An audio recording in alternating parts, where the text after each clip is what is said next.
আছেন সকলে? আশা করি ভালো আছেন। অঙ্কনা ডেইলি লাইফস্টাইলের নতুন আরও একটি ব্লগে আপনাদের সবাইকে জানাই স্বাগত। ঘড়ির কাঁটায় এখন বাজে সকাল 7টা। চলুন আপনাদের সাথে নিয়ে এখন থেকে দিনের শুরুটা করা যাক। বাইরে এত প্রখর রোদ, আপনাদের একটিবার দেখাই। দেখুন, রোদের জন্য কিছুই দেখা যাচ্ছে না, আর খুব একটা দামি ক্যামেরাও তো নয়। আর এই যে আদিত্যবাবু ঘুম থেকে উঠে পড়েছে, উঠে দুষ্টুমি শুরু।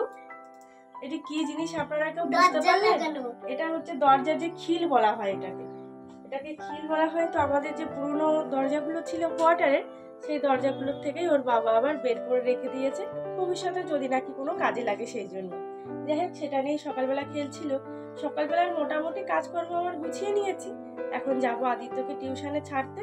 খুব একটা এখন টাইম লাগে না, আগে যেতাম সাইকেলে করে, এখন তো গাড়িতে যাই। খুব একটা টাইম লাগে না, হাতে অনেকটাই আমার সময় বেঁচে যায়। মিনিমাম 10 মিনিট সময় আমার বেঁচে যায়। যাই হোক, চলুন আপনাদের সাথে নিয়েই তবে আজকের দিনের শুরুটা করা যাক। আর দিনের শুরুটা করার আগে আপনাদের কাছে সবার কাছে একান্তভাবে অনুরোধ করছি যে অবশ্যই ভিডিওটা ভালো লাগলে চ্যানেলটিকে সাবস্ক্রাইব করে পাশে থাকা বেল আইকন প্রেস করে রাখুন, যাতে আমি যে কোনো ভিডিও দিই না কেন সবার আগে নোটিফিকেশন আপনাদের কাছে পৌঁছে যায়। আর অবশ্যই একটা লাইক করে দেবেন। আর আমার ভুল ভ্রান্তি কোথায় কি হচ্ছে সেটা অতি অবশ্যই কমেন্টের মাধ্যমে জানাবেন। চলুন আপনাদের সাথে নিয়ে আজকের দিনের শুরুটা করা যাক। চলুন, বাগানে এসেছি একটিবার লাউর কটা আগা নিতে। এবার এসে তো বাড়িতে আপনাদের সঙ্গে লাউ বাগানটা শেয়ার করা হয়নি। শুধু লাউ বাগান কেন, নিচে আরও সবজি লাগিয়েছিলাম, সেগুলো কোনো কিছুই শেয়ার করা হয়নি। তবে চেষ্টা করব আগামী ব্লগে আপনাদের সঙ্গে সেটি শেয়ার করার। এত সুন্দর লাউ হয়েছিল, কিন্তু দুঃখের বিষয় তখন তো আমরা ছিলাম না, লাউগুলো অনেক বড় হয়ে গেছে, সেগুলো এখন খাওয়ার মতন নেই। তাই ভাবলাম লাউর আগাগুলো নিয়ে যাই, সেগুলো দিয়ে আজ একটু তরকারি করে খাওয়া যাবে। অনেক দিন ধরে ভাবছি জানেন যে একটুখানি লাউয়ের আগা খাবো, কিন্তু সত্যি কথা বলতে করে খাওয়া হয়ে ওঠে না।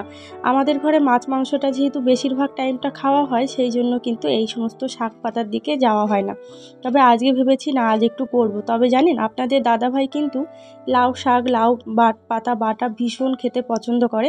তাই একটুখানি লাউ শাক কেটে নিয়ে গেলাম। হাতে এখনও অনেকটা সময় ছিল, সেই জন্য একটু একটু করে কাজগুলোকে গুছিয়ে রেখে দিচ্ছি। সংসারে খুব একটা কাজের চাপও নেই, যদিও বা একার সংসার, বুঝতেই পাচ্ছেন যে কাজের কতটা চাপ থাকতে পারে। নিজের মতন করে নিজের সংসারটাকে যেভাবে গুছিয়ে রাখা আর কি। যাই হোক, এখন যাব আদিত্যকে নিয়ে আমি টিউশনে ছাড়তে, সেই জন্য সমস্ত কিছু কিন্তু ব্যাগটাকে গুছিয়ে ভালোভাবে দেখে নিচ্ছি যে কি কি নেব কি না নেব। তো টিউশনে ছেড়ে দিয়ে এসে তারপরেই কিন্তু সমস্ত কাজকর্ম করব। আর এখন যেহেতু গরম পড়ে গেছে, গরমের সময়টাতে তো বেলাটা এখন জানেনই কেমন ধীরে ধীরে যায়। আর সত্যি কথা বলতে সময়টা কেমন যেন কাটছে না। উঠেছি সেই সকাল 5টার সময়, এখন বাজে হচ্ছে ওই 7টা, এখনও বাজেনি। 7টা বাজতে হয়তো এখনও 20 মিনিট বাকি। যাই হোক, চলুন, এখনও অনেকটা কাজ আমার বাকি আছে। ভাবলাম সেই হালকা ফুলকা কাজগুলোকেই করে নিই। আসলে আমার সংসারে তো তেমন কোনো ভারী কাজ নেই, না আছে গরু ছাগল, না আছে কোনো কিছু। সবাই নিজের মতন করে যেইটুকু যা নিজের সংসারটাকে গুছিয়ে রাখা, এই আর কি। চলুন, এই যে আমাদের সংসারের পরিবারের নতুন একজন সদস্য, এটা একদম আমার কাছে সারপ্রাইজ জানেন। আপনাদের দাদাভাই কিনে রেখেছিল এটি। আমি জানতাম যে একটা গাড়ি কিনেছে, তবে স্কুটি কী রঙের কি না আমি তেমন কোনো কিছুই জানতাম না। যাই হোক, চলুন সেটিকেই আজকে নিয়ে যাব একটু আদিত্যকে টিউশনে ছাড়তে। গত দুদিনও গিয়েছি, কিন্তু আপনাদের সঙ্গে শেয়ার করা হয়নি। সবটাই তো আপনাদের সঙ্গে শেয়ার করি, আর এটি যদি শেয়ার না করি তাহলে পরে আপনাদের সঙ্গে সবটা শেয়ার আর হলো কোথায় করা। সেই জন্য ভাবলাম চলুন গাড়িটাকে একবার টিউশনে যাবার আগে মুছে নিয়ে যাই। আর এই যে দুষ্টুটা দুষ্টুমি করছিল, ওকেও কাজে লাগিয়ে দিয়েছি, বলে আমার সঙ্গে দাঁড়িয়ে দাঁড়িয়ে গাড়িটাকে মোছ।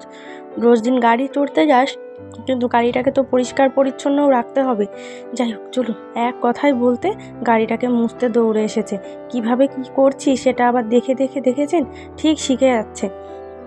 বাচ্চাদের জানেন এইভাবেই কিন্তু এনকারেজ করি আমি সবসময় আমার ছেলেটাকে, যে কিভাবে কি করব কি না করব। আবার মাতব্বরি করে বলছে, মা গাড়ির উপরে উঠে কি আমি গাড়িটা পরিষ্কার করব? কোথায় একে মারতে হয় বলুন তো? তখন ওকে একটা বকা দিতে আবার নিচে নেমে পড়লো দুম করে, জানেন। যাই হোক, চলুন, গাড়িটা অলরেডি পরিষ্কার করা হয়ে গিয়েছে। এখন ওকে নিয়ে আমি আবার টিউশনের দিকে রওনা হব। একা একা দেখেছেন মাতব্বরি কাকায় বলে, এই হচ্ছে আজকালকার বাচ্চাদের উদাহরণ। এরা যে কতটা পাকামো করতে পারে সেটা না দেখলে বোঝা যায় না। যাই হোক, চলুন বললাম না হাতে অনেকখানি সময় ছিল, 10 মিনিট সময় ওই গাড়ি পরিষ্কারের ওখানে দিলাম, আর 10 মিনিট যতটুকুন যা পারি শাকগুলোকে কেটে রেখে যাব ভাবছি। তাই লাউ ডাঁটাগুলোকে পরিষ্কার করতে বসে পড়লাম। চলুন লাউ ডাঁটাগুলোকে পরিষ্কার করে রেখে তারপরেই কেটে কুটে রেখে আমি যাব আবার আদিত্যকে নিয়ে টিউশনে ছাড়তে। হয়ে গেছে আমার লাউ ডাঁটা কাটা, সমস্ত রকম সবজি কাটা। এখানে আলু ডুমু ডুমু করে লম্বা লম্বা করে কেটে রেখেছি, লাউ ডাঁটাও কেটে রেখেছি, এখানে লঙ্কা চিড়ে রেখেছি, পেঁয়াজ কুচিয়ে রেখেছি। আগের দিনের তরকারিও কিছুটা আছে, সেই জন্য আজকে আর রান্নার খুব একটা চাপ নেই জানেন। শুধু এই শাকের তরকারিটা করব, আর আদিত্যর জন্য একটা ভাবছি ডিম সেদ্ধ দিয়ে দেবো। এটাই আজকে সব রান্না আমাদের। যাই হোক চলুন, লাউ শাকটা অতি অবশ্যই সর্ষের তেলে করব, খেতে একটু ভালো লাগে জানেন। আর এই সর্ষের তেলটা বাড়ির থেকে নিয়ে আসা জানেন, আমাদের দেশের ঘর থেকে নিয়ে আসা। লাউ শাকটা রান্না করার আগে সর্ষের তেলটা দিয়ে একটুখানি কালো জিরে ফোড়ন দিয়েছি, সামান্য দিলাম একটু পেঁয়াজ কুচি, আর পেঁয়াজটা কুচি ভাজার সময় অতি অবশ্যই একটু লবণ দিয়ে দেবো। লবণটা দিলে কি হবে, পেঁয়াজটাও তাড়াতাড়ি করে নরম হবে এবং শাকটাও কিন্তু ওই ভাজতে তাড়াতাড়ি করে নরম হয়ে যায়, সেই জন্য একটুখানি লবণটা দিয়ে দিলাম। চলুন আলুগুলোকে এবার পেঁয়াজ আর আলু একসঙ্গে ভালো করে ভেজে গোটা 3টে কাঁচা লঙ্কা দিয়ে দেবো। আদিত্য যেহেতু শাকটা খাবে, সেই জন্য কিন্তু একেবারে লঙ্কার চিহ্নও দেওয়া যাবে না, একেবারে ছেলেটা লঙ্কা খেতে পারে না জানি। আলুগুলো ভাজা হয়ে গেছে, একটুখানি হলুদের গুঁড়ো দিয়ে ভালো করে নেড়ে চেড়ে আলুটাকে আবারও একটুখানি ভেজে নেব। চলুন আলুগুলোকে ভাজা হয়ে গেছে, এখন একটু জল ঢেলে দিই। ঝোলটা ভালোভাবে যখন ফুটবে তখনই কিন্তু ওই শাকগুলোকে দিয়ে ভালো করে ঢাকা দিয়ে দিতে হবে। ঝোলটা ভালো করে এই যে দিয়ে দিয়েছি, এটাকে ঢাকা দিয়ে কিছু সময় হতে দেবো। এদিকে বেজে গেছে কিন্তু অলরেডি 7:30। 7:30 লোকাল ট্রেন আমার ঘরের সামনে দিয়ে যাচ্ছে। কত দিন পরে আপনাদের সঙ্গে ট্রেন শেয়ার করলাম বলুন তো। ঘরের সামনের এই অপূর্ব সুন্দর দৃশ্য দেখতে কার না ভালো লাগে। এত ভালো লাগে আমার এই জায়গাটি, বাড়িতে গেছিলাম মনটা আমার ছিল এখানেই পড়ে। চলুন এদিকে ঝোলটাও ভালো করে ফুটে গেছে, শাকগুলোকে এখন একে একে দিয়ে দিই। এত ভালো লাগছে লাউ শাকটা দেখে, নিজের কাছে লাউ শাক বলুন তো ভালো না লেগে যায়। এদিকে সকালবেলা একটু হালকা টিফিন করে নেব, একটু শসা কুচি পেঁয়াজ কুচি দিয়ে, কালকের একটু ডাল ছিল সেটা দিয়েই মুড়িগুলোকে খেয়ে নেব। সকালবেলার হালকা ফুলকা একটুখানি টিফিন করে নিলেই ব্যাস বেলা 1টা 2টো পর্যন্ত কাটাতে কোনো রকম লাগে না।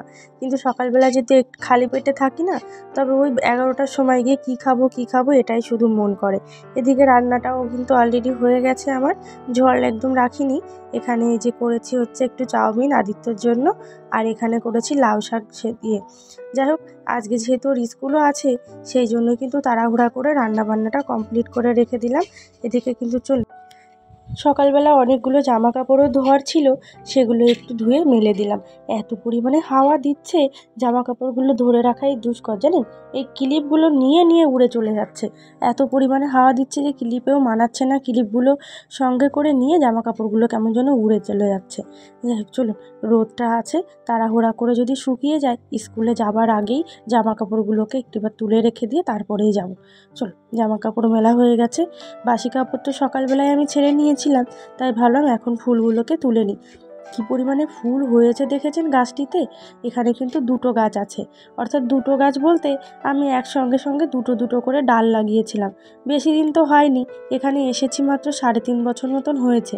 দীর্ঘ 2 বছর মতন হয়েছে এই গাছগুলোকে লাগিয়েছিলাম, তাতে কী বড় হয়ে গেছে দেখেছেন। আজকে আবার ভাবছি একটু এক্সট্রা কাজও করবো, এক্সট্রা কাজগুলো আপনাদের সঙ্গে দেখাবো দাঁড়ান একটু পরে। এত সুন্দর গাছগুলো হয়েছে, সেই গাছগুলোকে কাটতেও বা মায়া লাগছে, কিন্তু কিচ্ছু করার নেই। এই মানি প্ল্যান্ট গাছটি উপরে দেখেছেন ঝুলে পড়েছে, আসলে ও উপরেও যেতে পারছে না নিচেও রাখতে পারছে না, তাই ভালো এখানে জঙ্গল করে না রেখে গাছটিতে ভালো জায়গায় কোথাও গিয়ে বসিয়ে দেবো। আর মানি প্ল্যান্ট এখন অনেক হয়ে গেছে বাড়িতে জানেন, ওই একটা চারার থেকে কতগুলো যে গাছ হয়েছে, কী বড় বড় পাতা দেখেছেন। আমাদের দেশের ঘরে আমরা একটা জিনিস ব্যবহার করি, সেটাকে আমরা কুলো বলি।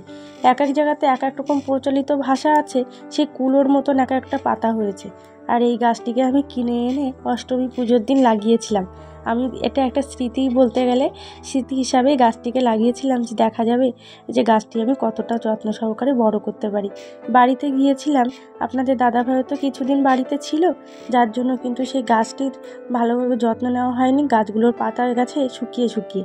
চলুন এই যে লাকি বাম্বুর ডালগুলোও দেখছি এদিক ওদিক ঝরে ঝরে পড়ে যাচ্ছে, মানে এত পরিমাণে হয়ে গেছে যে এটা ওটার উপরে পড়ে যাচ্ছে। তাই কিছু সংখ্যক লাকি বাম্বুর স্টিক সেগুলোকে আবার কেটে নিয়ে ভাবছি ঘরে জলের মধ্যে দিয়ে দেবো।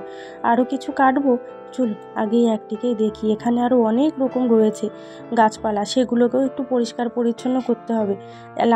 অ্যালোভেরার গাছগুলো দেখেছেন কত বড় হয়েছে, ওর ডালগুলোকে আবার ব্যবহার না করলে গাছগুলো দেখছি বুড়ো হয়ে যাচ্ছে বেশি। ভাবছি ব্যবহার করি ছাই না করি নিচের ডালগুলোকে কেটে দেবো। চলো হয়ে গেছে, এবার মানি প্ল্যান্টের কোনো একটা ব্যবস্থা করে ঝটপট করে স্নানটা করতে হবে। এখনও যদি স্নান করিনি, এই ডালটাকে ভাবছি আলাদা কোথাও বসিয়ে দেবো, আর এই বড় ডালটাকে দেখা যাক কোথায় কি বসাই। তবে জানেন এই বড় ডালটা যদি আমি এখন বসাই, কিন্তু এরকম বড় বড় পাতা এর থেকে বেরাবে না, আবার সেই ছোট ছোট পাতা হবে তারপরে ভবিষ্যতে গিয়ে, যদি নাকি একটু বড় হয়।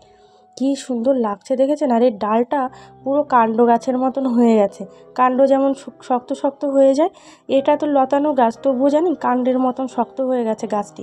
এই যে লাকি বাম্বুগুলো আমি বাড়িতে গেছিলাম, কিন্তু কি সুন্দর রয়েছে দেখেছেন। জলও পাল্টানো হয়নি, বাড়ির থেকে এসে মাত্র একদিন জল পাল্টেছি।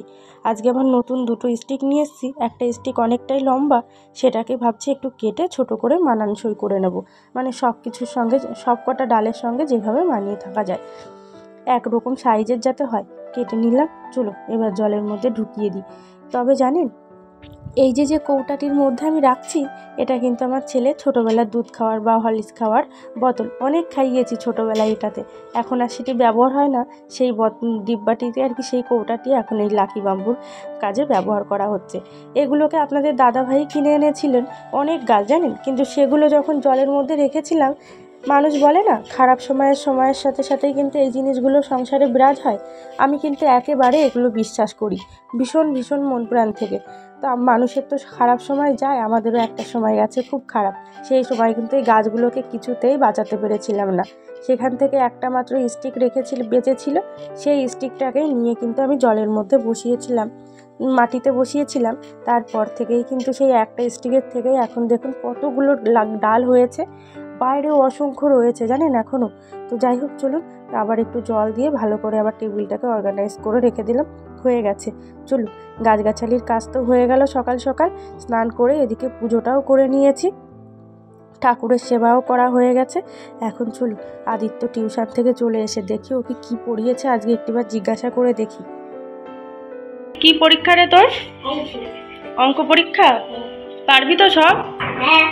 কি কি পারবি আজকে? কি কি পড়ে আসলি টিউশন থেকে? অনেক কিছু। একটিবার বল তো দেখি, একটা ছড়া বল তো দেখি। আচ্ছা আমাদের দেশের নামটা কি একটু বল তো দেখি। তুই তো তাহলে কিছুই জানিস না, বলবি না? স্যারকে গিয়ে বলবি তো? ও আচ্ছা, মাকে বলবি না? আই দরজায় ওরকম করছিস কেন? দরজাটা খারাপ হয়ে যাবে তো। খেয়ে ধরে কোনো কাজ নেই, সবে মাত্র টিউশন থেকে ফিরে এসে দুষ্টুমি শুরু করে দিয়েছে। চলো ভাত খাবে তুমি দুটো? চলো আমি তাহলে দুটো ভাত খেয়ে নি। হ্যাঁ